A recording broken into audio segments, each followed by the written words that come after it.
Aujourd'hui, nous sommes dans une activité vraiment importante parce qu'il s'agit de former les acteurs, notamment les régies et les industries extractives, en ce qui concerne les formulaires de déclaration qui sont très importants, n'est-ce pas, dans la production des rapports ITIE 2022 et 2023.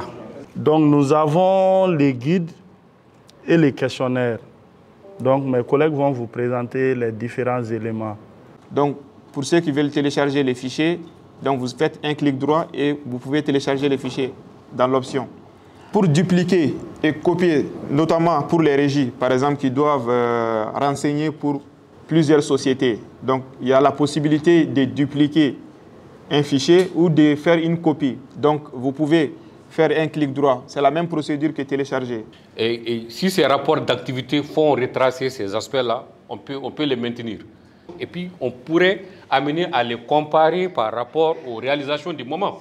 C'est important. Si la société projette de produire, par exemple, 2 tonnes, et qu'on voit à la fin de l'année, elle a produit 3 tonnes. C'est vrai. Donc, nous, ça nous intéresse aujourd'hui. L'ITIE est en train d'aller vers ça. Donc, c'est ces documents-là dont il s'agit. Si la société fournit un tel rapport, un tel document, c'est de mentionner et puis fournir les documents. Si elle n'a pas aussi fourni, elle dit non.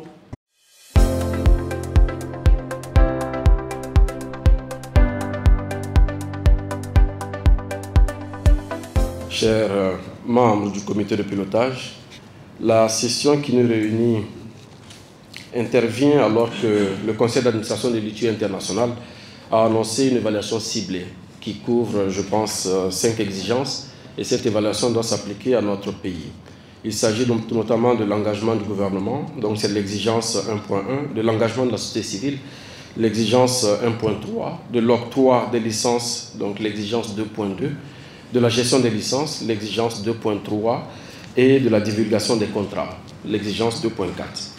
Chers membres du comité de pilotage, cette première session ordinaire de l'année 2024 s'inscrit dans le cadre normal de cette collaboration.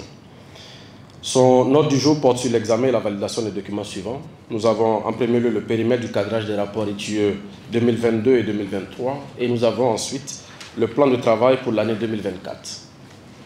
C'est l'occasion pour moi, au nom de Monsieur le ministre, de vous inviter à un examen minutieux de ces points inscrits et de formuler des recommandations qui, j'espère, seront riches en vue de consolider les acquis de la mise en œuvre de l'ITIE dans notre pays. Et c'est ce qui va m'amener, avec la permission de tout un chacun, à déclarer donc les travaux de la première session ordinaire 2024 du comité de pilotage ITIE Mali ouverts. Je vous remercie.